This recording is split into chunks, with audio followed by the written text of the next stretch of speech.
So today I want to go over what's seemingly the strongest endgame Druid build in Season 6 in the Vessel of Hatred, and this is going to be a pure landslide build. Now this build is using a handful of uniques, but you technically only need 2 for the build to work. But if you don't have a few of the others, you will run into a lot of spirit issues. So the 2 you need for the build to actually work is Vasili's Prayer. Your Earth skills are now also Werebear skills and Fortify you for some amount of your max health. This just allows a bunch of additional synergy and a bunch of additional scaling. And then we also needed the Earthbreaker Ring, which when you cast landslide, you leave behind a small AoE on the ground that does damage. And when you spawn another landslide pillar in that AoE, you have a chance for an additional landslide pillar to spawn. So this ring is basically just multiplying the amount of landslides you're actually spawning, meaning this is going to be incredibly important for actually putting out enough damage. Now we are also using Ring of the Starless Skies, so when spending your primary resource, you reduce the resource cost of your skills and increase your damage by 10% to 50%. That's multiplicative damage, so that's also huge. And you will run into spirit issues without the Ring of Starless Skies, so you may not want to fully go into this build without this mythic. This one is actually very important for the build to actually work. You could probably still make this build work going into a few other spirit generating things like resource reduction or resource generation, something like that, but Ring of Starless Skies is really what's going to allow you to pretty much have infinite spirit. And a purely optional unique is Insatiable Fury. Werebear's are your true form, and you gain up to 5 ranks to all Werebear skills. Now this is a pretty good chess piece, and it's generally going to be better than just using a legendary with some other defensive legendary aspect on it, but this is nowhere near best in slot. In fact, our best in slot for a chess piece for this build is one of the mythic chess pieces, one of the new ones that's currently disabled. It is getting re-enabled with the next patch, so this build is actually going to get a lot stronger with the next patch, but I'm not sure if this video is going to be out before then or after then, so you may be able to go make the mythic chess piece you need. And the final unique we're using is Wild Heart Hunger. Shapeshifting into a new animal form increases the value of your bestial rage bonuses by up to 5%, up to a total of 50%, and that bonus decays by 2% per second. Now with how this build works, you generally don't focus on proccing this and getting a bunch of stacks of this unless you're on like single target fights or you're on elite that's taking longer to kill. Usually when you're running around killing big groups of enemies, the primary way you're proccing this is just use Poison Creeper that puts you in human form, and then to go back into landslide, which will give you some stacks. Now when you're on a boss, you're going to be doing things a little bit differently. You will be mixing in claws so you can get up to max stacks of this, and then you're usually able to keep up the stacks on single target just with Poison Creeper.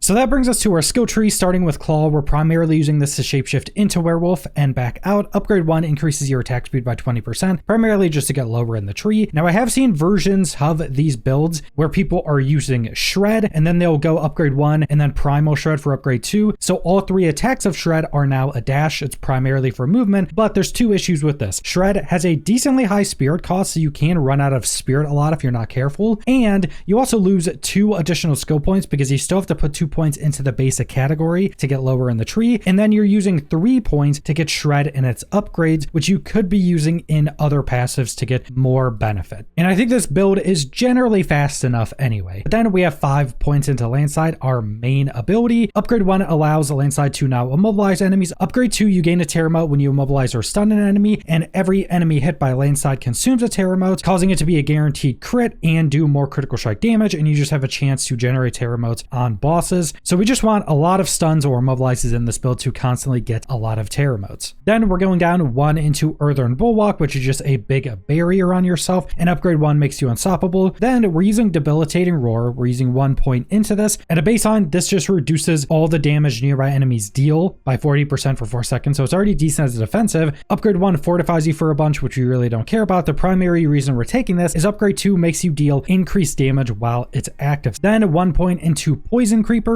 The primary function of Poison Creeper in this build is another way to spawn landsides, but also it poisons, which will help us scale up our damage a lot. Upgrade 1 increases its effect. Upgrade 2 increases the poisoning effect by 3 seconds, which is really important because we want everything to be poisoned for pretty big damage increases. Then we're going down for our ultimate. We're taking Petrify. We are putting 5 points into this, and this skill has been changed a little bit in that the base skill just stuns everything around you, but upgrade 1 adds in the damage increasing effects of this, also increases increases its duration, and then upgrade 2 when you kill enemies that are petrified, it reduces its cooldown, and hitting a boss just reduces its cooldown. So again, it's just a big AoE, stuns everything, makes you deal increased critical strike damage to them. Then for our passives, 1 into Heart of the Wild to get 3 into Wild Impulses. Your core skills cost more, but deal more damage. Then we're going down 3 into Backlash. You deal increased damage for 5 seconds after casting a defensive skill. We have 2 defensives, so this will be a big damage increase. I'm currently still having 3 points into Ancestral Fortitude for resistances, and then 3 points into Vigilance. You gain a massive damage reduction after using a defensive skill. If you're good on resistances, let's say you're a much higher Paragon level and you have more points into resistances than that, you can take points out of this. Then we're going down 3 into Feral Amplitude. You deal increased damage while healthy and increased damage while above 100% movement speed. These bonuses stack, and we'll have both of them up majority of the time. I do also have 1 point into Clarity. After casting a companion skill, your core skills damage and crit chance are increased by 5% up to 15%. This is primarily because I don't need the points anywhere else and I want some additional damage. Then we're going down a 3 into Crushing Earth. Earth skills deal increased damage to CC'd enemies. Then 3 into Stone Guard. While you Fortify over 50% of your max life, your Earth skills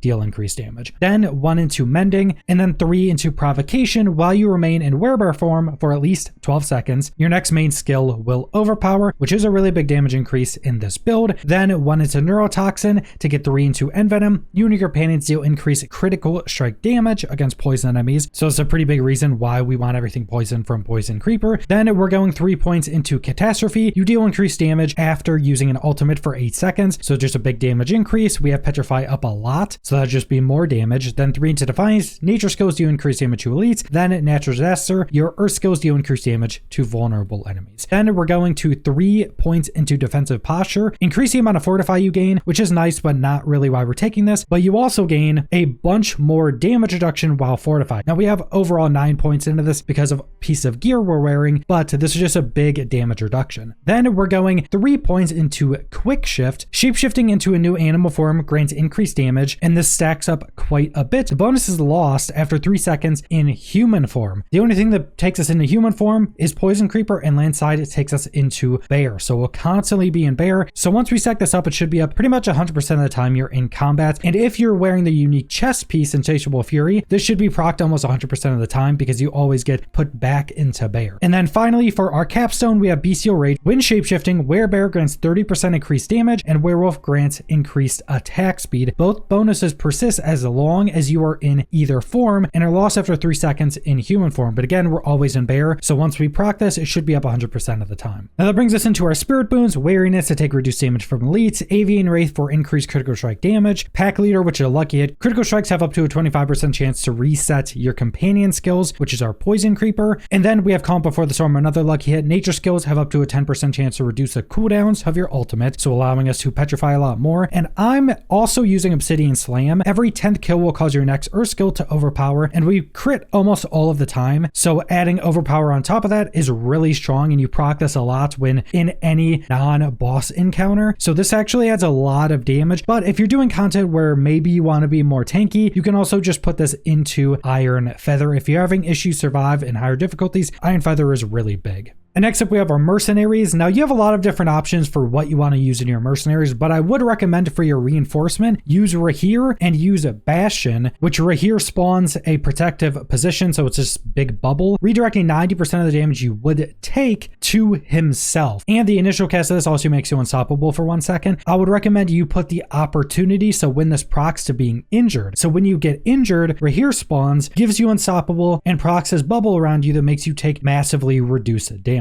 That's a main thing I would definitely recommend you use for your main mercenary when you're playing solo. You can use whatever you want. I think technically Sabu is the highest damage increase because of some of his passives that give you pretty big critical strike damage increases, but there's an issue with Sabu right now where his tracking skill, where you can see all enemies and nodes on your map, actually overtake other symbols, so you can't see where goblins are. If you're running an Undercity, you can't see the different symbols of enemies, and that's just pretty annoying. So I'm just using the Barbarian, and the primary reason for this is you're stacking up increased movement speed while killing things, which is nice. More movement speed is always good and druids are generally slow. But you also have Hysteria, which you gain increased attack speed for 5 seconds whenever Variana damages an enemy up to 10%, so increased attack speed is very good. But then if you go and take Bloodthirst, you also get increased attack speed when it's used, and if you take Bloodlust, you gain more attack speed when it's used. So just a ton of attack speed increases, and especially on things like boss fights, you can actually spam out landslide and make use of that attack speed, and you won't run out of spirit. And then we have our Paragon boards, and like always, I'm primarily going to be going over the board and glyph selection, but there'll be a build planner in the description if you want to follow point by point. Now, because of the Paragon board changes, primarily being that you have a total of 5 boards, you actually don't really have board options with this build because we use 4 different legendary nodes, and that takes up all of our 5 boards, our starting board and our 4 other boards where we get the different legendary nodes we need. So the primary thing you have options for in this is pathing, because again, with only 5 boards, you have a lot of other slots to use your Paragon for. So the main changes you can make is going into the different rare and magic sections, whether you want more max life, whether you need more armor, whether you need more resistances, or if you have all that stuff good and you can just go into more damage increase. That's the primary thing you're going to be changing up. But our starting board, we're taking the Headhunter glyph. This gives a bonus to normal nodes within range, so just increase stats. Then the secondary increases your damage to elites. Then the legendary just increases your damage. Then board 1, we're taking Heightened Malice. While 3 more enemies are poisoned near you, deal massively increased damage. Then the glyph we're taking is Spirit, increased critical strike damage. The secondary is when you crit enemies to take increased damage from you, stacking up to 15%. Then the legendary, you gain increased critical strike damage. Then we're going over to the left, we're taking the Earthen Devastation board. Your Earth skills deal increased critical strike damage, increased by your damage versus crowd controlled up to 60%. This is a pretty big thing you're going to want to get through your gear. You want this 60% capped out. And then the glyph we're taking is Earth and Sky, a bonus to all magic nodes, damage to crowd controlled, earth damage. And then the secondary nature skills deal increased damage to crowd controlled or vulnerable. The legendary increases your nature magic damage. And then we're going up, we're taking the Survival Instincts board. While in Werebear, you deal increased damage up to 60% for every 1% difference in life from you compared to the enemy. So basically, as the enemy's health gets lower and yours stays higher, you deal increased damage to them. The glyph we're taking is Outmatch, which is a bonus to rare nodes within range. So increased damage while in Werebear. One of the big reasons we're taking this here is because we get a pretty big increase to our max life. It's not percentage, but getting this base roll of max life is really good to scale more. And then the secondary, you deal increased physical damage to non-elites and bosses. Then the legendary is you just deal increased damage. Then for the final board, we have Ancestral Guidance. After spending 75 spirit, you deal increased damage. It's going to be procced almost all the time. The glyph we're taking is Fang and Claw, another bonus to magic nodes, so more damage, more core damage. The secondary increases your damage while in Werebear or Werewolf when enemies are close to you. And then the legendary is increased damage while Shapeshift. But that brings us to our gear. Now, starting with our gems and our runes, in your armor, you're going to want increased willpower. This is pretty important because willpower, being your main stat, is a multiplicative damage increase, so that's pretty important. On your jewelry, you're going to want whatever is going to shore up your defensives, whether you need armor or primarily to use for increased resistances. These slots are always going to be used for those defensive things. But then we have our runes, and you're actually going to want a rune in your weapon because we are using a two-handed weapon. And the reason for that, I've seen a lot of people actually asking this, why a lot of different builds use runes in their two-handed weapon instead of in armor. And that's because even though you could get a pretty big like critical strike damage increase from gems on your weapon, that's additive damage, and willpower or whatever your main stat is